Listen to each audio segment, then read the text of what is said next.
ఆత్మీయ పాఠం. గమనించండి, ఓడ అనగానే మనకి ఏ ఓడ కూడా మనకు తెలియాలి. ఏ ఓడ? నోవా గారి గురించి చిన్నప్పటి నుంచి విని విని విని ఉన్నాం. ఎన్నిసార్లు విన్నామంటే లెక్కే లేదు. సండే స్కూల్ పాటల కానించి అనేకమైన సార్లు మనం వింటూ ఉన్నాం. అయితే ఈరోజు ఈ ఓడ ద్వారా మనం ఒక పాఠం నేర్చుకోవచ్చు అంటే ఖచ్చితంగా నేర్చుకోవచ్చు. చీమ ద్వారా పాఠం నేర్చుకోవచ్చా? చీమ ద్వారా ఖచ్చితంగా నేర్చుకోవచ్చు. చీమ ఏం చేస్తుంది అంటే ఒక పాఠం నేర్పుతుంది. ఎవరికి నేర్పుతుంది? ఎవరికి నేర్పుతుంది అంటే ఒక సోమరికి ఒక పాఠము నేర్పుతుంది. ఏమి నేర్పుతుంది అంటే చీమ. గమనించండి, ఒక గాడిద కూడా ఒక పాఠం నేర్పుతుందా లేదా? అంటే ఒక్కొక్క దానిని చూసుకొని ఒక్కొక్క విషయాన్ని మనం నేర్చుకోవచ్చు. ఈరోజు కూడా గమనించండి, ఈ ఓడ ద్వారా మనం ఒక 3 విషయాలు మనం నేర్చుకోవడానికి ప్రయత్నిద్దాం. దేని ద్వారా మాట్లాడాలి? దేని ద్వారా? వాతావరణం చల్లగా ఉందని చెప్పేసి మీరు చల్లగా ఉండమాట. దేవుడు ప్రేమించి మనకి చల్లదనాన్ని ఇచ్చాడు. ఇచ్చినప్పుడు దానిని మనం వినియోగించుకోవడం నేర్చుకుందాం. ఓకే, ఎన్ని విషయాలు నేర్చుకుందాం ఈ ఓడ ద్వారా? 3 విషయాలు. ఎన్ని విషయాలు? 3 విషయాలు. చూద్దాం, ఒక్కొక్క విషయాన్ని మనము ధ్యానం చేసుకుంటూ వెళ్దాం. ఓడను నిర్మించమని ఎవరు చెప్పారు? దేనికి చెప్పాడు? దేనికి చెప్పాడు అంటే ఒక ప్రమాదం రాబోతుంది. ఎలాగ రాబోతుంది? 2019లో ఎలాగొచ్చింది ప్రమాదం? 2019లో ఎలాగొచ్చింది? అందరికి హెచ్చరికలు తెలియజేశారా? అందరిని మాస్క్ పెట్టుకోమన్నారా? అందరూ శానిటైజర్ వాడమని చెప్పారా? కొంచెం దూరాలు పాటించమని చెప్పాడా లేదా? చాలా విషయాలు గమనించండి. ఆనాటి కాలంలో కూడా వస్తున్న ఒక ప్రమాదాన్ని ఎస్టిమేషన్ వేసేసి దేవుడు ఒక ఓడను ఏం చేయమన్నాడు? నిర్మించమన్నాడు. ఇప్పుడు ఈ ఓడ ద్వారా మనము కూడా చాలా విషయాలు మనము నేర్చుకోవడానికి ప్రయత్నించాలి. దేవుడు కూడా మనకి చెబుతున్న ప్రతి పాఠంలో ఒక అంశంలో అనేకమైన విషయాలు మనం నేర్చుకోవడానికి మనం సిద్ధపడాలి. చూద్దాం, బైబిల్ గ్రంథంలోకి వెళ్ళి ఒకసారి ఆదికాండము 7వ అధ్యాయం. ఆదికాండము 7వ అధ్యాయము 16వ వచనము నుండి చూద్దాం పిల్లలు.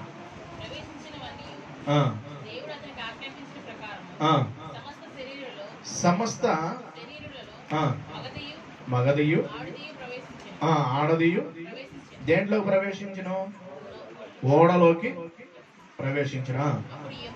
అప్పుడు యెహోవా ఓడలో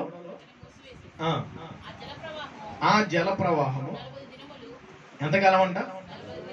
40 దినములు భూమి మీద నుండగా జలములు విస్తరించి ఓడను తేలిచేసినందున అది భూమి మీద నుండి. గమనించండి, ఒక మాటను రాసేసుకోండి. దీంట్లో మనం రాసుకోవాల్సిన విషయం ఏంటంటే ఆ విస్తారమైన జలము వచ్చేసింది. ఎంతకాలం వచ్చింది అంటే 40 దినాలు, 40 పగళ్ళు 40 రాత్రులు ఏం పడింది? వర్షం పడింది. గమనించండి పిల్లలు, 40 దినాలు పడేపాటికి ఏమవుతుంది అంటే ఓడ పైకి లేచింది. ఓడ ఏమైంది? మాట్లాడాలి అందరూ. ఓడ ఏమైంది? పైకి లేచింది. ఎందుకు లేచింది అంటే విస్తారమైన జలము వచ్చింది. పిల్లలు గమనించండి, యెహోవా ఆ ఓడను మూసివేసెను. ఆ జల ప్రవాహము 40 దినములు భూమి మీద ఉండగా జలము విస్తరించిందంట. ఏం విస్తరించింది? మనకి బాగా ఒక 3 రోజులు కొండపోతూ వర్షం పడింది అనుకోండి, మనకి మునిగిపోయినా లేవు. మన ట్రిప్లో విజయవాడ మునిగిపోయిందా లేదా? గమనించండి పిల్లలు, 40 దినాలు పగళ్ళు రాత్రులు ఆగకుండా వర్షం పడితే ఎలాగుండేది పరిస్థితులు? ఎలా ఉంటాయి పరిస్థితులు? ఒక్కసారి ఆలోచించండి. అంటే పరిస్థితుల్లోకి కనుక వెళ్ళి ఆలోచించగలిగితే అదంతా కూడా ఒక భయంకరమైన విస్తారంగా జలం వచ్చినప్పుడు అదంతా భయంకరమైన శ్రమగా ఉంది. ఆ శ్రమ వల్ల దానిని మనం ఎలా తీసుకోవచ్చు అంటే ఆ జలాన్నంతటిని కూడా శ్రమగా తీసుకోవాలి. ఎలా తీసుకోవాలి? శ్రమగా తీసుకోవాలి. ఈ శ్రమలలో ఏమవుతుంది? ఓడ అంటే పైకి లేచిన ఓడ ఏమవుతుంది? పైకి లేచిన. గమనించండి పిల్లలు, మన జీవితాల్లో కూడా విస్తారంగా ఏమొస్తా ఉంటాయి? కొన్నిసార్లు ఏమొస్తాయి? శ్రమలు వస్తాయి. గమనించండి, విస్తారంగా ఏమొస్తుంది అంటే విస్తారంగా జలం ఏ విధంగా వచ్చేసిందో మన జీవితాల్లో కొన్నిసార్లు కొన్ని పరిస్థితుల్లో అనేకమైన శ్రమలు వస్తాయి. ఆ శ్రమలో వచ్చినప్పుడు మనం ఎలా ఉండకూడదు అంటే కృంగిపోకూడదు. చాలా మంది చూడండి, చిన్న సమస్య రంగాలే కృంగిపోయి దేవుడి దగ్గరికి రావడం మానేస్తారు. అవునంటారు కదా? చెప్పండి. చిన్న సమస్య రంగాలు దేవుడి దగ్గరికి రావటం మానేస్తారు, దేవుడిని విడిచిపెట్టేస్తూ ఉంటారు. గమనించండి పిల్లలు, అంటే విస్తారమైన జలం వచ్చినప్పుడు ఓడ ఏమవుతుంది? పైకి లెగుస్తుంది. గమనించండి, ఇప్పుడు ఓడను చూస్తూ మనం నేర్చుకోవాల్సిన పాఠం ఏంటంటే మనకు కూడా అనేకమైన శ్రమలు వస్తున్నప్పుడు మనం ఎలాగ ఉండాలంటే కృంగిపోకూడదు. ఏమవ్వాలంటే పైకి లెగవాలి. చూడండి, ఈ మాటను కూడా ఒకసారి మనం చూడగలిగితే సామెతల గ్రంథంలో 24వ అధ్యాయంలో ఒక మాటను రాస్తూ ఉంటాడు. సామెతల గ్రంథం 24వ అధ్యాయము 10వ వచనం పిల్లలు, 10వ వచనం. శ్రమ దినమున, గమనించండి, శ్రమ దినమున నీవు కృంగిని ఎడల చేతకాని వాడవగుదు అంటున్నాడు. అంటే శ్రమలో రాగానే ఆ శ్రమల్లో నిలబడటం నేర్చుకోవాలి, లెగవటం నేర్చుకోవాలి. ఈరోజు శ్రమలు రాగానే ఇంటిని వదిలిపెట్టి వెళ్ళిపోతాననేవాళ్ళు, ఇంట్లో సమస్యలు రాగానే లేకపోతే సంఘంలో సమస్యలు రాగానే వెళ్ళిపోతాననేవాళ్ళు. గమనించండి పిల్లరా, శ్రమలు వచ్చేటప్పుడు నిలబడటం నేర్చుకోవాలి, పైకి లెగవటం నేర్చుకోవాలి.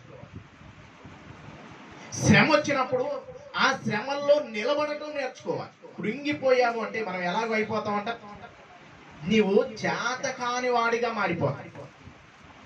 గమనించాలి, చాలా మంది చూడండి, ఈ శ్రమల రంగాలు, ఈ శ్రమల్ని తట్టుకోలేను కాబట్టి ఏదో ఒకటి తాగి చచ్చిపోతాను, లేదంటే ఫ్యాన్ గురేసుకొని చచ్చిపోతాను. గమనించాలి, లేదంటే రైలు కింద తలకాయ పెడతా, దేంటో దూకి చచ్చిపోతా. గమనించడు పిల్లరా, శ్రమ వచ్చినప్పుడు మనము కృంగిపోకూడదు. ప్రకృతిలో జీవరాశుల్ని మీరు గమనించగలిగితే వాటికి వచ్చిన శ్రమను చూసి ఎక్కడైనా రైలు కింద తలకాయ పెట్టింది బరిగొడ్డు అని ఎక్కడైనా చదివారా? ఎప్పుడైనా? దున్నపోతు దాని బరువు తట్టుకోలేక, దున్నపోతు కానీ లేకపోతే ఎడ్లు కానీ బాగా నన్ను హింసిస్తున్నారు, నేను ఈ హింసకు తట్టుకోలేను కాబట్టి నేను బస్సు కింద పడతానని ఎక్కడైనా చూసారా? పేపర్లు ఏమైనా చూసారా? కానీ చాలా చూస్తాం మనం. ఎగ్జామ్ లో మార్కులు రాలేదు, ఇంట్లో అమ్మ తిట్టింది, నాన్న తిట్టాడు, పాస్టర్ గారు అన్నారు, ఇంక మేము తట్టుకోలేము కాబట్టి మేము వెళ్ళిపోయి ఏం చేస్తాం? ఊరేసుకుంటాం. చూడండి, చాలా మంది మేడ మీద నుంచి దూకి చచ్చిపోతాం. కానీ ప్రకృతిలో ఉన్న జీవరాశులు ఎప్పుడైనా చచ్చిపోవడం చూసారా? ఏ పేపర్లో అయినా, ఏ న్యూస్ లో అయినా ఎప్పుడైనా గమనించామా? వాటికి ఎన్ని శ్రమలు వచ్చినా ఆ శ్రమలను ఓర్చుకుంటూ వెళుతున్నాయి, నిలబడుతున్నాయి శ్రమలకు. అని ప్రకృతిలో ఉన్న వాటిని చూసినప్పుడు మనం ఏమవ్వాలి అంటే ఆలోచించడం మొదలు పెట్టాలి. కానీ మనకు వచ్చిన చిన్న సమస్యలకి ఈ సమస్యలన్నీ రాగానే మనం ఏమైపోతాం అంటే కృంగిపోతా ఉంటాం. అని ప్రకృతిలో ప్రతిదీ కూడా ఆ శ్రమల్లో నిలబడటం నేర్చుకోవాలి. గమనించండి, ఈరోజు మన జీవితం కూడా వస్తున్న ప్రతి సమస్యలో, ప్రతి ఇబ్బందులో లెగవటం నేర్చుకోవాలి. కృంగిపోయి కుషించిపోయి. గమనించండి పిల్లలు, మనం చింతించడం వలన ఇది ఏమైనా తీరిద్దా? చాలా మంది ఏమైనా జరిగింది అనుకోండి తెగ ఏడుస్తా ఉంటారు, వాయో వామో అని ఏడుస్తా ఉంటారు. ఆ ఏడ్చినందున ఏమైనా అక్కడ సమస్య తీరిపోయిందా? సమస్య తీరిపోతే ఇంకా పక్కన వాళ్ళు కూడా ఇంకా నలుగురు పెట్టుకుని ఏడవచ్చు. గమనించండి, ఎప్పుడు కూడా నిలబడటం నేర్చుకోవాలి. ఎందుకంటే శ్రమలు మనల్ని ముంచేయాలి అనుకుంటా ఉంటాయి. కొన్నిసార్లు మన భక్తి జీవితంలో ముందుకు అడుగులు వేయని లేకుండా దేవుని కొరకు ఉన్నతంగా బ్రతకటానికి, పరిశుద్ధంగా బ్రతకనేయకుండా ఈ శ్రమలు ఏం చేస్తాయంటే మనల్ని ముంచేయటానికి ప్రయత్నిస్తూ ఉంటాయి. కానీ ఆ సమస్యల్లోనే మనం నిలబడటం నేర్చుకోవాలి. గమనించండి, వస్తున్న సమస్యలు ఎదురవుతున్న, నువ్వు చేతకానవాడు, పనికి మాలినోడు, అనేకమైన అవమానాలు ఎదురవుతున్నప్పుడు ఆ అవమానాలు తట్టుకోలేక ఏదో ఒకటి చేసుకునే వారిగా ఉండకూడదు. ఆ ఎదురవుతున్న పరిస్థితుల్లో మనము నిలబడి జయించి చూపించేవారిగా ఉండాలి. చూడండి పిల్లలు, విస్తారమైన జలం వచ్చినప్పుడు ఓడేమవుతుంది? పైకి లెగుస్తుంది. దాని గురించి దావీదు గారు కూడా ఒక మాట మాట్లాడుతున్నాడు. చూడండి, దావీదు గారు కూడా ఒక మాట మాట్లాడుతున్నాడు. కీర్తన గ్రంథము 69వ అధ్యాయం, కీర్తన గ్రంథము 69వ అధ్యాయము 15వ వచనంలో ఒక మాటను మాట్లాడుతున్నాడు పిల్లలు. కీర్తన గ్రంథము 69వ అధ్యాయము 15వ వచనం. నీటి వరదలు నన్ను ముంచనీయకము, మృంగనీయకము. గమనించండి, ఇక్కడ ఏమంటున్నాడంటే నీటి వరదలు నన్ను ముంచనీయకము. అంటే నీటిని మనం దేనికి సాదృశ్యంగా తీసుకున్నాము? దేనికి సాదృశ్యంగా తీసుకున్నాం? శ్రమకు సాదృశ్యంగా తీసుకున్నాం. ఇప్పుడు భక్తుడు అంటున్నాడు దావీదు గారు ఏమంటున్నాడు అంటే నీటి వరదలు నన్ను ముంచనీ మాకు, అంటే ఈ శ్రమలో నన్ను ముంచనీ మాకు, ఈ శ్రమల్లో నేను మునిగిపోయానంటే నేను చేతకాని వాడిగా మారిపోతాను, మునిగిపోనీ మాకండి అని చెప్పేసి ప్రార్థన చేస్తున్నాడు. మన జీవితంలో కూడా ఎదురవుతున్న సమస్యలకు మనం ఏం చేయాలి అంటే పరిస్థితులు వస్తూ ఉన్నప్పుడు ప్రార్థన చేయటం నేర్చుకోవాలి. మునిగిపోకూడదు. వస్తున్న పరిస్థితులను చూసి దేవుని సన్నిధికి రాక, దేవుని కార్యక్రమాల్లో పాల్గొనక, ఇంకా మనం దేవుని విడిచిపెట్టేసి తిరుగుతూ ఉంటే ఇంకా పెరిగిపోతాయి. దేవునికి ఎప్పుడైతే మొదటి స్థానాన్ని ఇవ్వకుండా దేవుణ్ణి పక్కన పెట్టేసి మనం ముందుకు అడుగులు వేస్తుంటాం, ఇంకా మన జీవితంలో విస్తారంగా శ్రమలు వచ్చేస్తూ ఉంటాయి పిల్లలు. ఇప్పుడు దావీదు గారు అంటున్నాడు, ఏమని మాట్లాడుతున్నాడు? నీటి వరదలు నన్ను ముంచనీయకము. అంటే కొంతమంది మనల్ని ముంచేయాలి, కొన్ని సమస్యలు మనల్ని ముంచేయాలని ప్రయత్నిస్తూ ఉంటాయి. గమనించండి, దుష్టుడు ఎవరిదో ఒకరి ద్వారా ప్రేరేపింపబడి మనల్ని ఏం చేయాలనుకుంటాడు? ముంచేయాలనుకుంటారు. అందరి ఎదుట మనం చేతకాని వాళ్ళలాగా చేయాలనుకుంటాడు. గమనించండి, ఇప్పుడు దావీదు గారు ప్రార్థన చేస్తున్నాడు. నీటి వరదలు అంటే శ్రమలో నన్ను ముంచని మాకు అని ప్రార్థన చేస్తున్నాడు. ఈరోజు ఎంతమంది ఉన్నారు ప్రార్థన చేసేవాళ్ళు? ఎంతమంది ప్రార్థన చేసేవాళ్ళు ఉన్నారు? శ్రమల రంగాల్లో దేవుణ్ణి విడిచిపెట్టే వాళ్ళు కనపడుతున్నారు, కానీ ఆ శ్రమల్లో ప్రార్థించేవారు ఎంతమంది కనపడుతున్నారు? ఇంకా చూడండి, ఈయన పరిస్థితి ఎలాగా ఉందో ఇంకా రాస్తూ ఉన్నాడు. 55వ కీర్తన గ్రంథము 55వ అధ్యాయము 5వ అధ్యాయము 55వ అధ్యాయము 5వ వచనాన్ని చూద్దాం పిల్లలు. దిగులును వణుకును నాకు కలుగుచున్నవి, మహాభయము. మహాభయం ఏం చేస్తుందంట? ముంచేస్తుందంట. భయం ఏం చేస్తుంది మనిషిని? మొన్న కరోనా టైంలో ఎక్కువ మంది ఎందుకు చచ్చిపోయారో తెలుసా? భయం. ఈ భయం వల్ల అనేక మంది చచ్చిపోయారు పిల్ల. ఇప్పుడు దావీదు గారు ఏమైనా మాట్లాడుతున్నాడంటే దిగులును వణుకును నాకు కలుగుతుంది, మహాభయము నన్ను ముంచి వేస్తుంది. అంటే భయము ముంచేస్తుందంట. అంటే ఎప్పుడైతే భయము మన జీవితంలో ఎదురవుతుండదో ఈ భయం వలన భక్తి చేయలేం. ఈ భయం వల్ల మనము భక్తిని చేయలేం పిల్ల. భయపడకూడదు.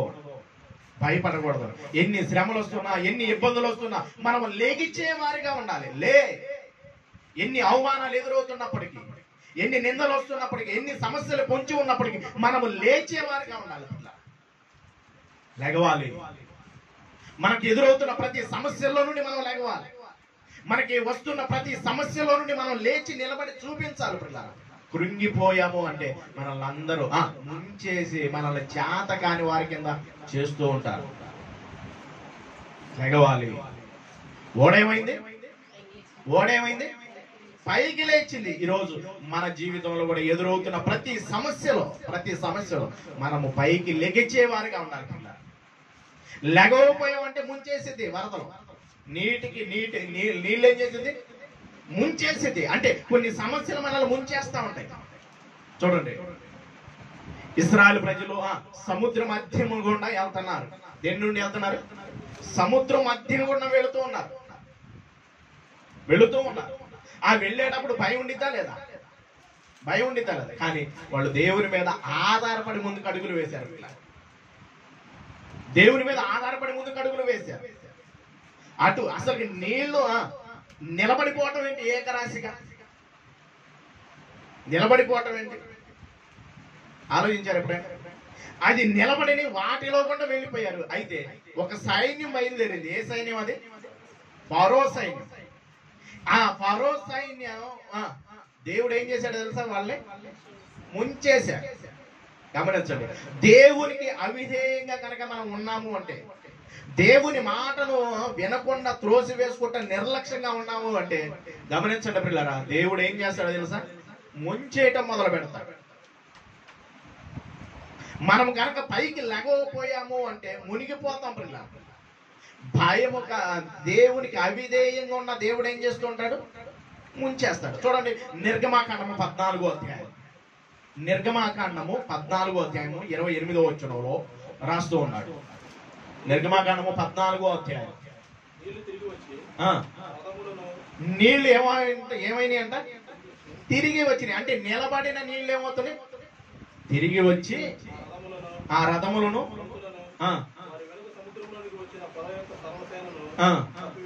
కప్పివేసిను. అంటే నీళ్లు తిరిగి వచ్చేసి వాళ్ళ రథాలను గిదాలను అన్నిటిని ఏం చేసేసి ముంచేసిన పిల్ల.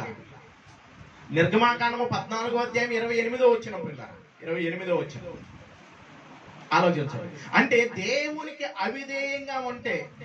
అవిధేయంగా ఉంటే ఆ వరదలు ఆ నీరంతా ఏమని తిరిగి వచ్చి ఏం చేసింది? ముంచేస్తా ఉన్నది. మనము లేకపోయాము అంటే ఈ శ్రమలలో దేవునికి దగ్గరగా రాకపోయాము అంటే ఏం చేస్తాయి తెలుసా? ఈ నీళ్లు ఏం చేస్తాయి? అక్కాయలు ఏం చేస్తాయి? నీళ్లు ఏం చేస్తాయి? ముంచేస్తాయి.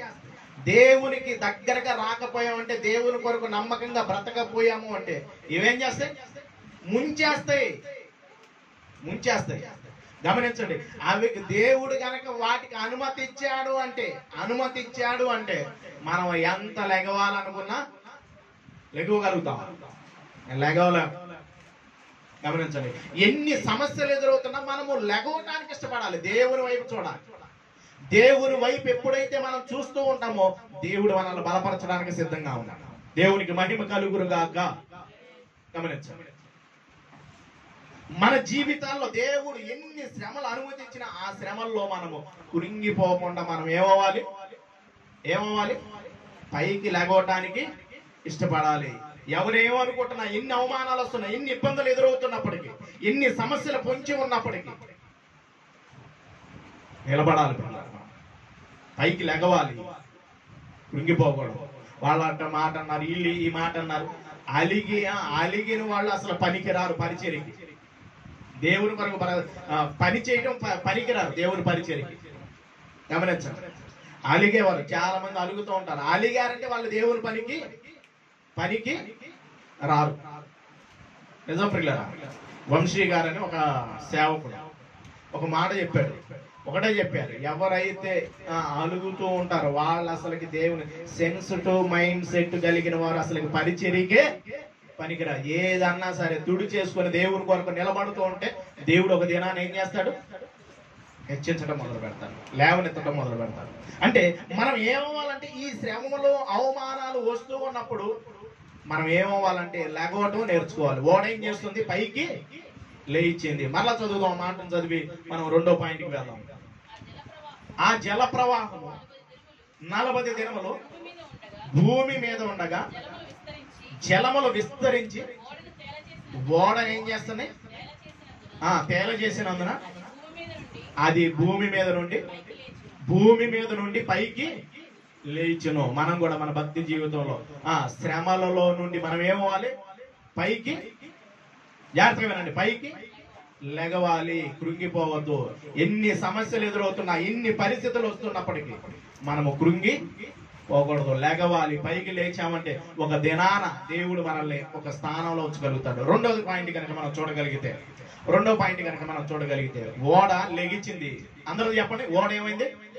చెప్పండి, అందరూ చెప్పండి. ఓడ లేచింది. రెండో పాయింట్ కనుక మనం చూడగలిగితే ఇది ఆదికాండం 7వ అధ్యాయము 18వ వచనం. ఇలా జలములు భూమి మీద ప్రచండంగా ప్రబలి మిక్కిలి విస్తరించినప్పుడు ఓడ నీళ్ల మీద నడిచెను.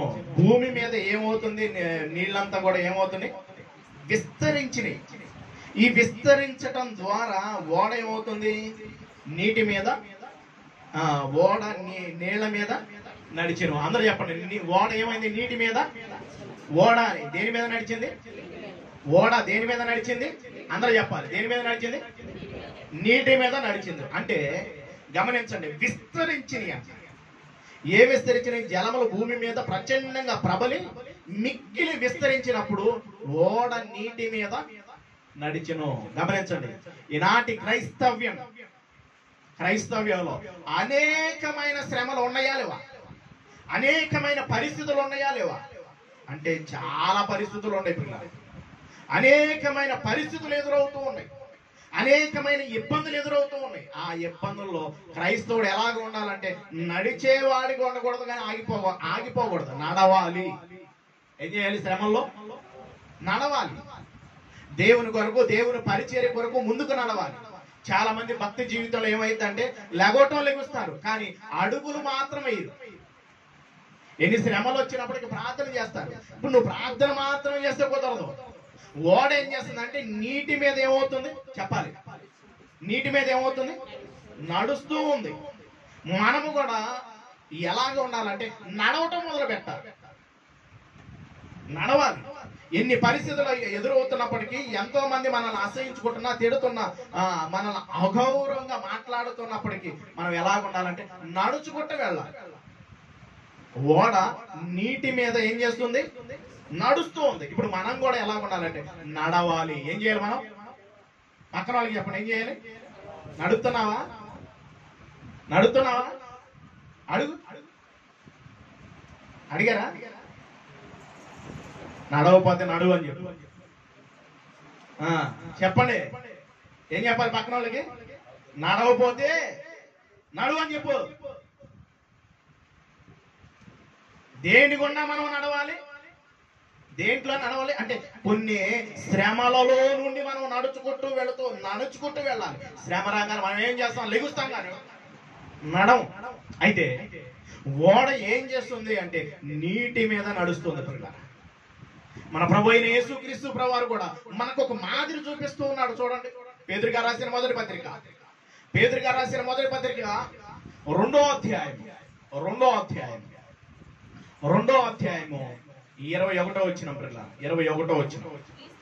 క్రీస్తు కూడా మీ కొరకు బాధపడి మీరు తన అడుగుజాడల యందు నడుచుకొనున్నట్లు మీకు మాదిరి ఉంచి పోయెను. గమనించండి, యేసుక్రీస్తు ప్రభువారు కూడా ఎలాగున్నాడంటే మన కొరకు బాధపడి ఏం చేశాడు? మనము తన అడుగుజాడల యందు నడుచుకోవాలని. యేసుక్రీస్తు ప్రభువారు ఈ భూమి మీద సుఖపడినట్టుగా ఎక్కడ కనపడిద్దా? యేసుక్రీస్తు ప్రభువారు తన 33.5 సంవత్సరాలు ఈ భూమి మీదకి వచ్చిన తర్వాత ఆయన ఈ శరీరం అందు సుఖపడినట్టుగా ఎక్కడ కనపడదు పిల్ల. ఇప్పుడు మనకేం తెలియదు?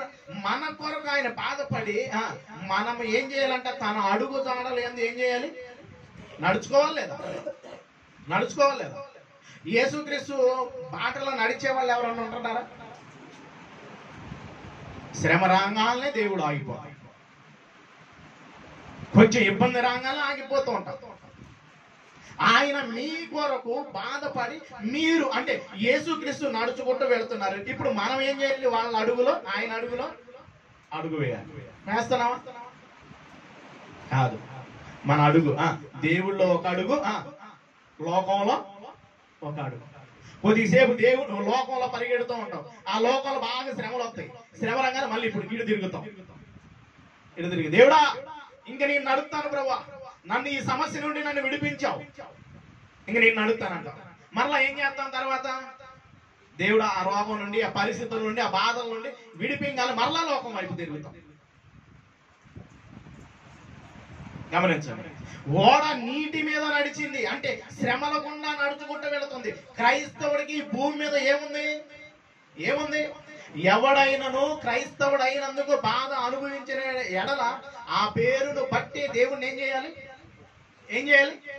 దేవుని మహిమపరచాలి. గమనించాలి. అంటే వస్తున్న శ్రమలలో కొంతమంది అంటారు ఎప్పుడు ఒకే విధంగా ఉండదు ప్రియులారా. పరిస్థితులు, కొన్ని పరిస్థితులు మనల్ని ఏం చేస్తాయంటే కొంతమంది పరిస్థితులు మనకు అర్థం అవ్వాలంటే కొన్ని సమస్యలు రావాలంటారు కాదంటారు? రావాలా వద్దా? కొన్ని పరిస్థితులు వచ్చినప్పుడు లోకంలో సాంగం చెబుతారు, మంచోడు బుద్ధి ఎక్కడంట చెప్పండి, మీకు తెలుసులే చెప్పండి. మంచోడు బుద్ధి మోసం కాడ. తర్వాత కూడా ఇంకోటి ఉంటుంది, గమనించాలి. అంటే కొంతమంది బుద్ధి అర్థం అవ్వాలి అంటే, బుద్ధులు అర్థం అవ్వాలంటే కొన్ని సమస్యలు మనకి తెలియాలి, కొన్ని సమస్యలు రావాలి. ఆ సమస్యల గుండా మనం నడవటానికి మనం ప్రయత్నించాలి. ఓడ నీటి మీద నడిచింది అంటే నీరు దేనికి సాదృశ్యం ఉంది చెప్పండి, వినండి. శ్రమకు సాదృశ్యం ఉంది. ఇప్పుడు యేసుక్రీస్తు ప్రభువారు కూడా ఈ భూమి మీద ఏం పొందాడు? శ్రమ పడ్డాడు. శ్రమపడి తన అడుగు జాడలేదు మనం ఏం చేయాలి? నడవాలి పిల్లలు. అందుకనే మరొక మాటను కూడా రాస్తూ ఉన్నాడు చూడండి. ఇదే పేతురు గారు రాసిన మొదటి పత్రిక 4వ అధ్యాయము మొదటి వచనం. పేతురు గారు రాసిన మొదటి పత్రిక 4వ అధ్యాయం మొదటి వచనంలో కూడా మరొక మాటను రాస్తూ ఉన్నాడు. క్రీస్తు శరీరమందు శ్రమ పడిన కనుక మీరును అట్టి మనసును ఎలా ధరించుకోవాలంట? ఆయుధముగా ధరించుకోవాలంట. అక్క కూర్చో చూడండి. క్రీస్తు శరీరమందు శ్రమ పడిన కనుక అట్టి మనసును ఆయుధముగా ధరించుకోండి.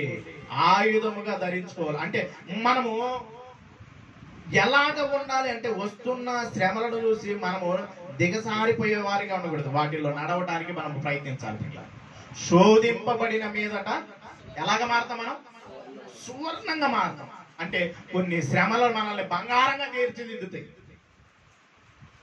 ఈ శోధన బంగారంగా తీర్చేసింది. గమనించండి, యేసేపు గారికి ఒక శోధన వచ్చింది. ఆ శోధనలో ఆయన నిలిచాడు కాబట్టి ఆయన ఎలాగ మారిపోయాడో తెలుసా? అధికారిగా మారిపోయాడు. రోజు మనకు వస్తున్న శ్రమలను చూసి ఆ శ్రమలలో కనుక మనం నడవటం మొదలు పెట్టగలిగితే మనము శోధింపబడిన మీదట ఎలాగ మారిపోతాం?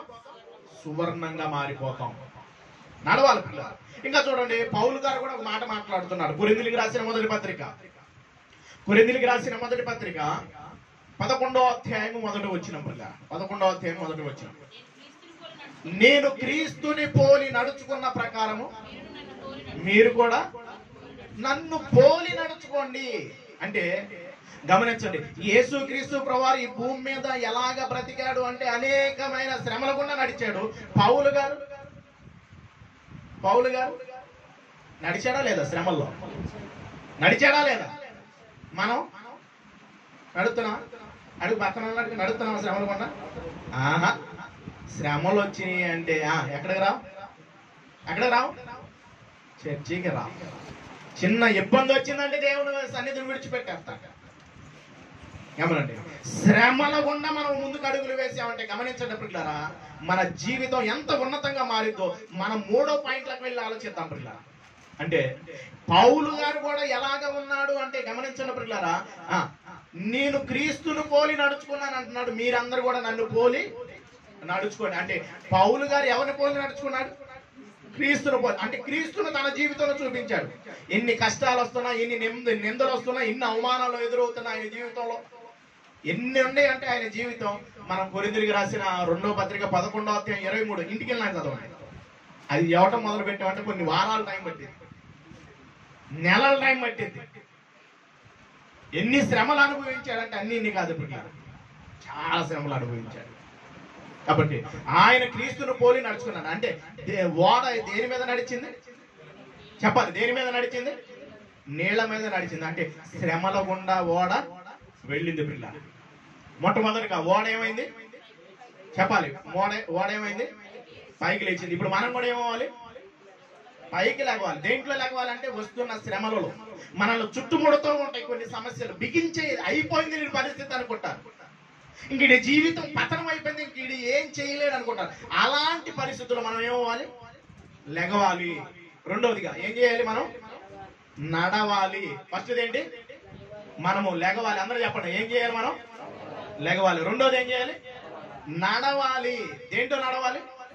శ్రమలలో, అవమానాల్లో, నిందలో, అనేకమైన సమస్యల్లో మనము నడుచుకుంట కనుక వెళ్ళగలిగితే దేవుడు ఏం చేస్తానంటున్నాడో 3వ పాయింట్ చూసి ముగించుకుందాం.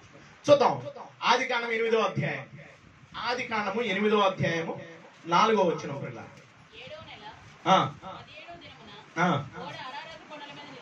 ఓడ అరారాతు కొండల మీద నిలిచెను. ఎక్కడ నిలుస్తుందంట?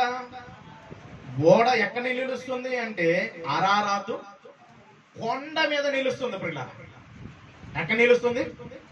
కొండ మీద. అరారాతు పర్వతం అంటే ఎత్తైన పర్వతం మీద ఆ కొండ వెళ్ళి ఏమవుతుంది? నిలుస్తుంది. ఆ ఓడ ఏమవుతుంది? నిలుస్తుంది. కొండ మీద ఓడ ఏమవుతుంది? నిలుస్తుంది. గమనించండి. ఇప్పుడు మన జీవితం కూడా మనం కూడా ఏం చేయాలి అంటే పిల్లరా, మనం కూడా ఏం చేయాలంటే నడుచుకుంట వెళితే మనల్ని కూడా ఎక్కడ నిలబెడతాడు దేవుడు? ఎక్కడ నిలబెడతాడు దేవుడు? ఎత్తైన పర్వతం మీద మనం నిలబెట్టడానికి ఆయన సిద్ధంగా ఉన్నాడు. ఎందుకంటే జలము మనల్ని ముంచేయాలని ఆలోచిస్తుంది. ఆ జలము మనల్ని కూడా ముంచేయాలని ఆలోచిస్తుంది. ఆ పరిస్థితులు వచ్చినప్పుడు ఏమేమి మునిగిపోయినాయో తెలుసా? ఒకసారి 19వ వచనాన్ని చూద్దాం. 7వ అధ్యాయం 19వ వచనాన్ని చూద్దాం. 7వ అధ్యాయం 19వ వచనం. ఆ ప్రచండ జలము భూమి మీద అత్యధికముగా ప్రబలినందున గొప్ప పర్వతములన్నీ కూడా ఏమైపోయినాయి? ఇప్పుడు గొప్ప పర్వతములు మునిగిపోయినాయి అంటే ఈ పర్వతం ఎలాగుండిద్ది చెప్పండి? ఈ పర్వతం ఎలాగుండిద్ది అంటే వాటి మీద ఇంకా ఎత్తైన ప్రదేశం ఇది. ఇప్పుడు ఓడ ఎక్కడ నిలిచిందంటే ఎత్తైన పర్వతం మీద నిలిచింది. పర్వతం మీద ఓడ ఏమైంది? నిలిచింది. ఈరోజు ఎవరైతే ఈ శ్రమల్లో లేచి నడవటం మొదలు పెడతాడో దేవుడు ఒక ఎత్తైన ప్రదేశంలో ఎవ్వరు నిన్ను ఊహించని రీతిగా ఒక ఉన్నతమైన స్థాయిలో నిలబెట్టడానికి ఆయన సిద్ధంగా ఉన్నాడు. దేవునికి మహిమ కలుగును గాక. గమనించండి. ఎత్తైన ప్రదేశంలో దేవుడు నిన్ను నిలబెడతాడు. ఒక దినాన నువ్వు ఊహించని రీతిగా ఎప్పుడైతే ఈ శ్రమల గుండా, అవమానాల గుండా, ఎన్ని పరిస్థితులు ఎదురవుతున్నప్పటికీ కృంగిపోకుండా నువ్వు లెగిచ్చి ముందుకు అడుగులు వేస్తూ ఉంటావో ఒక దినాన దేవుడు నిన్ను ఒక ఎత్తైన ప్రదేశంలో నిలబెట్టడానికి దేవుడు సిద్ధంగా ఉన్నాడు. ఎక్కడైతే ఇంక నువ్వు పనికి రావన్నారో అక్కడే నీ దగ్గరికి నీ పాదాలు పట్టుకోవడానికి వస్తారు అప్పుడు అవసరాన్ని. గమనించండి. ఈ పనికి రాడు అనుకున్న వాళ్ళని ఏం చేస్తాడంటే దేవుడు ఉన్నతమైన స్థాయిలో నిలబెట్టడానికి సిద్ధంగా ఉన్నాడు. పిల్ల అవకాశాలు ఇస్తాడు. ఇంకా అయిపోయింది ఈ జీవితం అనుకున్నప్పుడు దేవుడు ఎత్తైన ప్రదేశంలో మనల్ని నిలబెట్టడానికి సిద్ధంగా. ఓడ ఎక్కడ నిలిచింది? అరారారు పర్వతం మీద నిలిచెను. ఈ రోజు నీ జీవితం ఆ ఓడ ఎవరో కాదు, నువ్వు నేనే, మనమే ఓడ. ఒక దినాన దేవుడు మనల్ని హెచ్చించడానికి సిద్ధంగా ఉన్నాడు. అందుకనే దావీదు గారు కూడా ఒక కీర్తనలో ఒక మాట రాస్తున్నాడు. చూడండి పిల్లరా, ఏమని రాస్తున్నాడంటే చూద్దాం ఒకసారి. కీర్తన గ్రంథం 61వ అధ్యాయం. త్వరగా వెళ్తున్నాడు. చూడండి. కీర్తన గ్రంథం 61వ అధ్యాయం 2వ వచనంలో ఒక మాటను మాట్లాడుతున్నాడు. నా ప్రాణము తల్లడిలాగా ఎక్కడి నుండి మొదలు పెడుతున్నాడంట? బూదిగంతములో నుండి నీకు మొరపెడుచున్నాను. ఏమంటున్నాడు చూడండి పిల్లరా, ఏమని మాట్లాడుతున్నాడంటే నేను ఎక్కలేనంత ఎత్తైన కొండకు నన్ను ఎక్కించుకో. నేను ఎక్కలేనయ్యా. మనం ఎక్కాలంటే మనం ఎక్కలేం. మనం ఎంత ప్రయత్నించినా సరే, చాలా మంది చూడండి దేవుడు ఎక్కించాలనుకుంటుంటే దేవుడు ఎక్కిస్తే మన జీవితం బాగుండదు. కానీ మనం ఏమనుకుంటాం? నేను ఎక్కేస్తా. దేవుని విడిచిపెట్టి, దేవుని సన్నిధిని విడిచిపెట్టి, దేవుని కార్యక్రమాలను పక్కన పెట్టేసి నేను కొండెక్కుతాను, నేను ఒక ఉన్నతమైన ప్లేసులో నేను ఉండాలని చెప్పేసి దేవుని సన్నిధిని విడిచిపెట్టేసి కొంతమంది వెళ్ళిపోతూ ఉంటారు. వారి జీవితం ఎలాగుండదు అంటే చాలా భయంకరంగా ఉండేది. ఇప్పుడు దావీదు గారికి అర్థమైపోయింది. పిల్లలు అర్థమైపోయి మాట్లాడుతున్నాడు. నా ప్రాణము తల్లడిలుగా బూదిగంతముల నుండి నీకు మొరపెట్టుచున్నాను. నేను ఎక్కలేనంత ఎత్తైన కొండపైకి నన్ను ఎక్కించు. నేనైతే ఎక్కలేనే. ఆ పర్వతానికి ఎక్కాలంటే నా వల్ల కాదు. నా జీవితం అంత ఉన్నతమైన స్థితిలోనికి వెళ్ళాలంటే నా వల్ల కాదు. మరి ఎవరు ఎక్కించగలిగేదంటే నీవే. ఎవరు మనల్ని హెచ్చించేది చెప్పండి? మనుషులు కనుక మనల్ని ఒక అవకాశాన్ని ఇచ్చి హెచ్చించారు అంటే ఇంక చెప్పుకుంటుంటారు, నేను లేకపోతే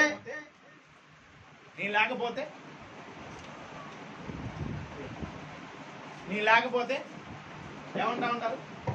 నేను లేకపోతే వాడు లేడు, నేను లేకపోతే ఆమె లేదు. చాలా మంది మాట్లాడుతుంటారు మనుషులే హెచ్చించటం. నేనే ఆ పదం వచ్చింది. అదే దేవుడైతే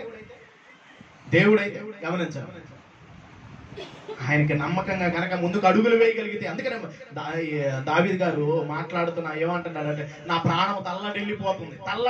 ఎందుకంటే ఈ సమస్యలకు నేను తట్టుకోలేకపోతున్నాను. ఆ తల్లడిల్లినప్పుడు బూదిగంతముల నుండి నీకు మొరపెట్టుచున్నాను, నేను ఎక్కలేనయ్యా. అంత కొండ ఎత్తైన పర్వతానికి నేను ఎక్కలేను. ఆ ఎత్తైన కొండపైకి నన్ను ఎక్కించు. ఎవరంటే మనల్ని హెచ్చించేది? దేవుడే. దేవునికి మహిమ కలుగురుగాక. ఎవరు మనల్ని హెచ్చించేది? దేవుడు. ఆ ఓడ వెళ్ళిపోయి అరారాతు కొండల మీద నిలిచింది. కొండ మీద ఉన్న పట్టణం మరుగై ఉండిద్దా? కొండ మీదకి వెళ్ళామంటే అన్ని కనబడతా ఉంటాయి లేదా? కొండ మీద ఏముందనేది, కొండకి ఎక్కామంటే కింద ఏం జరుగుతుంది మొత్తం మనకి తెలిసిపోయింది. ఆ కింద ఉన్న ప్రదేశాలన్నీ మనకు అర్థమైపోతా ఉంటాయి. అలాగే మన జీవితాన్ని ఎప్పుడైతే ఈ శ్రమల గుండా మనము కృంగిపోకుండా లెగిచి నడవటం మొదలు పెడతాం, ఒక దినాన దేవుడు హెచ్చించడానికి సిద్ధంగా ఉన్నాడు. పిల్లలు ఎవరు ఊహించలేరు, ఎవరు ఊహించలేని రీతిగా నేను హెచ్చించడానికి ఆయన సిద్ధంగా ఉన్నాడు. దావీదు గారు, నన్ను ఎక్కించయ్యా, నేనైతే ఎక్కలేను, నా వల్ల కాదు, నా పరిస్థితి వల్ల కాదు. ఎందుకంటే నేను అంత ఎత్తైన శిఖరాన్ని ఎక్కాలంటే నేను ఎక్కలేదు. కాబట్టి నువ్వే నన్ను ఎక్కించు అంటున్నాడు. ఆలోచించండి. ఇప్పుడు మన జీవితం ఎక్కలేనంత ఎత్తైన కొండకి వెళ్ళాలి అంటే గమనించండి పిల్లలారా, మనం ఏం చేయాలి? 2 కార్యక్రమాలు మనము చేయాలి. ఏం చేయాలి? మొట్టమొదటికి మనం ఏమవ్వాలి? లెగవాలి. ఎన్ని శ్రమలు చుట్టుముడుతున్నప్పటికీ, ఎలాంటి పరిస్థితులు మన కృంగదీస్తూ ఉన్నప్పటికీ, అది బంధువుల ద్వారా కావచ్చు, స్నేహితుల ద్వారా కావచ్చు, సమాజం ద్వారా కావచ్చు, ఏ విధంగా అయితే మనకి సమస్యలు మనల్ని కృంగదీస్తూ ఉన్నాయా, ఆ సమస్యల్లో దేవుడి దగ్గరికి రా. దేవుడి దగ్గరికి వచ్చి నువ్వు లేచి ప్రార్థించు. రెండోదిగా నువ్వు నడవటం మొదలుపెట్టు. ప్రార్థించి అలాగే ఉండమాకు. నేను ప్రార్థన మాత్రమే చేస్తాను, నేను పరిచర్లో పాల్గొనను, నేను రాను అని చెప్పేసి కనుక నువ్వు వెళుతూ ఉన్నావా, ఇది చూడండి, ఫరో రథములను అవన్నీ కూడా నీళ్లు తిరిగి వచ్చి ఏం చేసి ముంచేసినాయి. దేవుని పరిచయను విడిచిపెట్టేసి తిరుగుతున్నావా, ఒక దినాన దేవుడు ముంచేయటానికి సిద్ధంగా ఉంటాడు. పిల్లరా, నడిపిస్తున్న దేవుడు ఏం చేస్తున్నాడు? ముంచేస్తాడు. అంటే మనము లెగవాలి. రెండోది ఏం చేయాలి? నడవాలి. ఆ నడిచినప్పుడు దేవుడు ఏం చేస్తాడు? ఎత్తైన ప్రదేశంలో మనల్ని ఉంచుతాడు. ఎక్కడ ఉంచుతాడు? ఎత్తైన ప్రదేశంలో, ఎవ్వరు ఊహించని రీతిగా నీ జీవితాన్ని ఎత్తైన ప్రదేశంలో నిలబెట్టడానికి ఆయన సిద్ధంగా ఉన్నాడు. నిలబెడతాడా లేదా దేవుడు నిలబెడతాడా లేదా? మనకున్న ప్రతి పరిస్థితుల్లో నుండి లేవనెత్తుతాడా లేదా అంటే ఖచ్చితంగా లేవనెత్తుతాడు పిల్లలు. కాకపోతే వెయిట్ అండ్ సీ. కొంచెం కాలం ఓర్చుకో. కొంచెం కాలం ఓర్చుకొని నువ్వు అడుగులు వేయి. కొంచెం కాలం ఓర్చుకొని నువ్వు లెగు. నేను ఓర్చుకోలేనండి, నా వల్ల కాదండి, ఈ సమస్యలకు నేను తట్టుకోలేనండి అని దేవుణ్ణి నువ్వు పక్కన పెట్టేస్తున్నావు. దేవుణ్ణి నువ్వు విడిచిపెట్టేస్తున్నావు. అందుకని నీ పరిస్థితులు మారట్లేదు. కొంచెం ఓర్చుకో. ఒక దినాన దేవుడిని నేను హెచ్చించడం మొదలు పెట్టగలిగితే ఇంక నిన్ను ఆపగలిగిన వాడు ఎవరు ఉండడు పిల్లరా. ఇంక నిన్ను ఎవరు ఆపలేరు.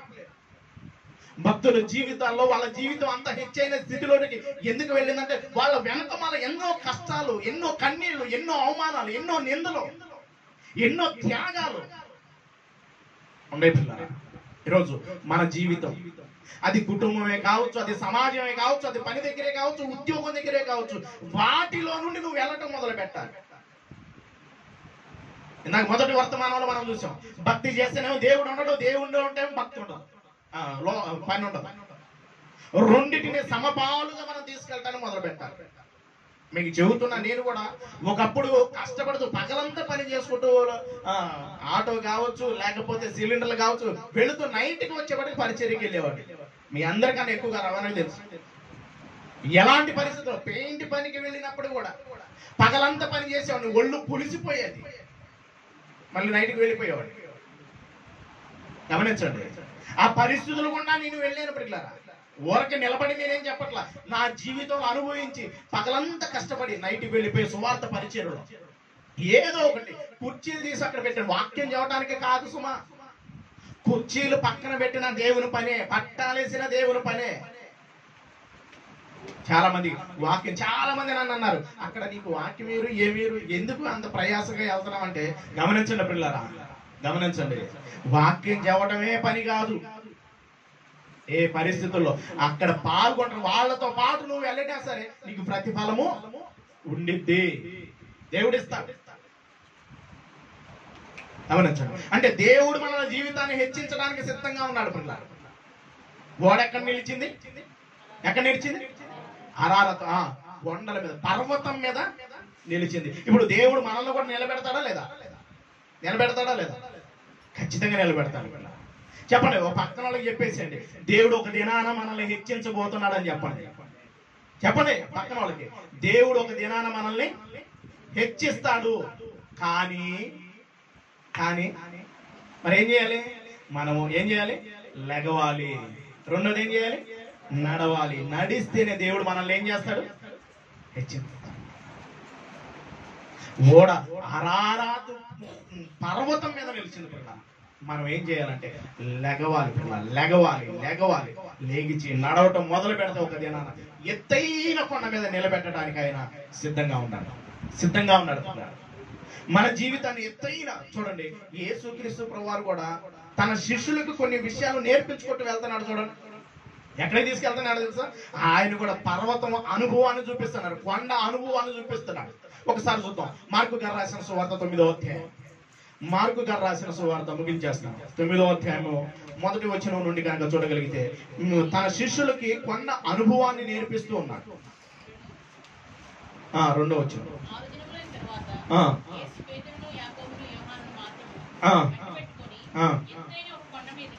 ఎక్కడికి తీసుకెళ్ళానంట? ఎత్తైన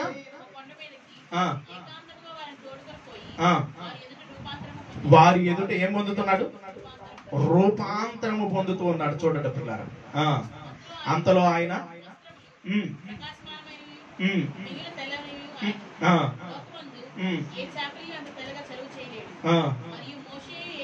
గమనించండి, ఇక్కడ రూపాంతరము పొందడానికి ఒక ఎత్తైన ప్రదేశానికి తీసుకెళ్తున్నాడు. ఒక దినాన దేవుడు మనం అందరం కూడా ఏం చేయాలి? రూపాంతరం చెందాలా లేదా?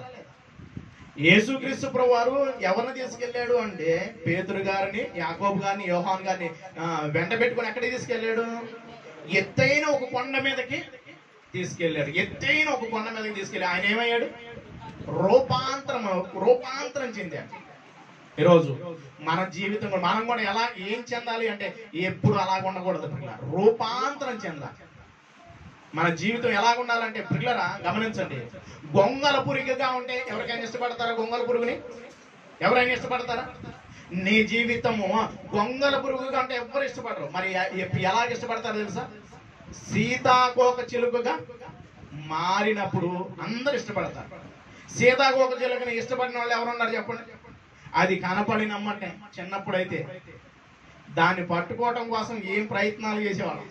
పిల్లలు చూడండి, ఇంకా అది కనపడిందంటే ఇంక వాళ్ళ ఆనందానికి అద్దులే ఉండవు. ఈరోజు మనం కూడా రూపాంతరం చెందాలి. రూపాంతరం చెందాలి అంటే ఖచ్చితంగా మనం లెగవాలి. చెప్పండి, ఫస్ట్ మనం ఏం చేయాలి? లెగవాలి. రెండోది నడవాలి. మూడోది దేవుడు ఒక దినాన నిలబెడతాడు. ఎవరు నిలబెడతాడు? దేవుడే మనల్ని నిలబెడతాడు. ఈ 3 విషయాలు మన జీవితాల్లో దేవుడు సిద్ధింప చేయునుగాక. ఆమేన్. చిన్న ప్రార్థన చేసుకుందాం. ఒక్కసారి మనల్ని మనం పరిశీలన చేసుకుంటాం. చిన్న ప్రార్థన చేసుకుందాం. ప్రతి ఒక్కరు కూడా చిన్న ప్రార్థన చేసుకుందాం. ఎవరు కూడా మౌనంగా ఉండక ఒక్కసారి, ప్రభువా, ఎన్ని శ్రమలు వస్తున్నప్పటికీ నేను కృంగిపోక ముందుకు అడుగులు వేయటానికి మీ కృపను అనుగ్రహించండి. దేవా, ఈ శ్రమల గుండా నడవటానికి నాకు మీ సహాయాన్ని అనుగ్రహించండి తండ్రి. నేను నడవలేకపోతున్నాను, నన్ను నడిపించయ్యా అని చెప్పేసి మనము అడుగుదాం. పౌలు గారు నడిచాడు, యేసుక్రీస్తు ప్రభువారు నడిచి పౌలు గారు భక్తులైన వారందరూ కూడా ఆయన చూస్తూ నడిచారు. ఈరోజు మన జీవితంలో కూడా ఆయన వైపు చూస్తూ నడుచుకుంటూ ముందుకు అడుగులు వేద్దాం. చిన్న ప్రార్థన చేసుకుందాం. ప్రతి ఒక్కరు కూడా చెప్పబడిన మాటల్లో నువ్వు ఏ విషయంలో నువ్వు కృంగిపోతున్నావు, నలిగిపోతున్నావు, అయితే దేవుడు నీతో మాట్లాడుతున్నాడు. దేవుడు నిన్ను లేవనెత్తడానికి ఆయన సిద్ధంగా ఉన్నాడు. నీ జీవితాన్ని మార్చడానికి ఆయన సిద్ధంగా ఉన్నాడు. కృంగిపోమాకు. నువ్వు లెగవటానికి ఇష్టపడు. ఫస్ట్ నువ్వు లేగించి నడవటం మొదలు పెడితే ఇదిగో దేవుడు నువ్వు ఊహించని రీతిగా ఒక ఎత్తైన పర్వతం మీద నేను నిలబెట్టడానికి ఆయన సిద్ధంగా ఉన్నాడు. గమనించండి. ఒక్కసారి పరిశీలన చేసుకుంటూ చిన్న ప్రార్థన చేసుకుంటాం. సకలాశీర్వచనములకు కారణభూతుడు అయిన మా ప్రియ పరలోకపు తండ్రి, ఈ ఉదయకాలం ఓడ ద్వారా మేము ఒక ఆత్మీయ పాఠాన్ని నేర్చుకోవడానికి మీరు కృప చూపించారు. అవును తండ్రి, విస్తారమైన జలం వచ్చినప్పుడు అది పైకి లేగించింది.